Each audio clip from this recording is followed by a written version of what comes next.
Всем привет! Вы на канале Мои рецепты и с вами Людмила. Сегодня готовлю вареники с ягодами на тонком заварном тесте.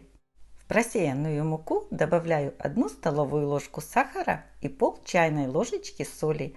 Перемешиваю ложкой сухую смесь.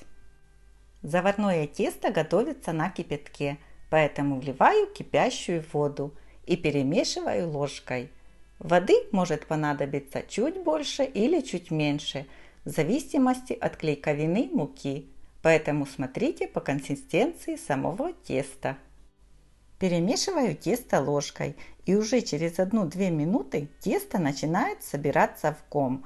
Как только начало собираться в ком, добавлю 2 столовые ложки подсолнечного масла и еще раз перемешаю ложкой, а затем вымешиваю тесто руками. Заварное тесто долго вымешивать не нужно, оно быстро собирается в ком и не липнет к рукам. Тесто с миски перекладываю на рабочую поверхность и вымешиваю еще 2-3 минутки руками.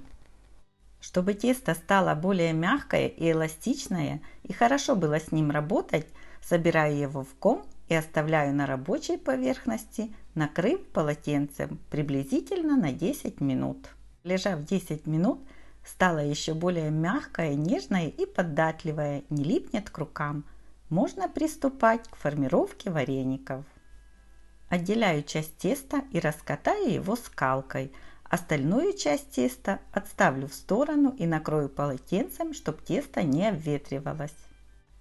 Тесто раскатываю толщиной приблизительно 3 мм.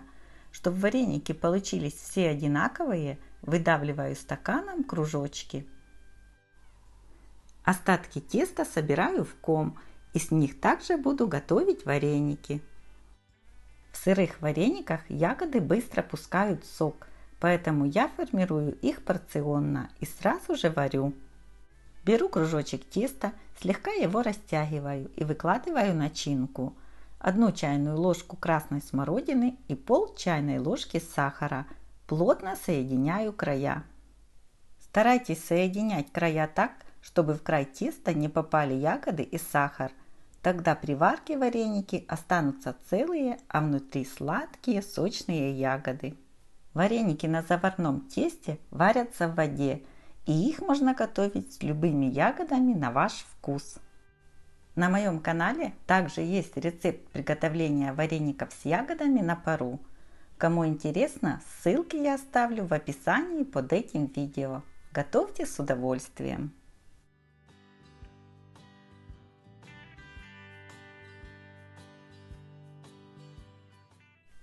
Тем временем, пока формирую вареники, в кастрюлю наливаю 1/3 часть воды и довожу до кипения. Готовые вареники отправляю в кипящую воду. Для приготовления вареников подходит кастрюля емкостью 3-4 литра. Выкладывайте вареники так, чтобы они ложились в один слой на дно кастрюли. Тогда они при варке не будут слипаться и останутся целые и красивые.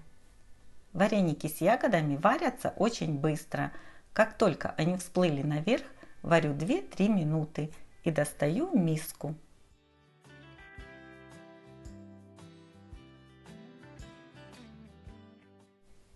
Готовые горячие вареники поливаю растопленным сливочным маслом, а по желанию можно посыпать также сахаром, и подаю, конечно же, со сметаной. Внутри вареников получаются целые сочные сладкие ягоды и много сока. Готовьте с удовольствием по моим рецептам. Подписывайтесь на канал. Как всегда, жду ваши лайки и комментарии. До скорых встреч!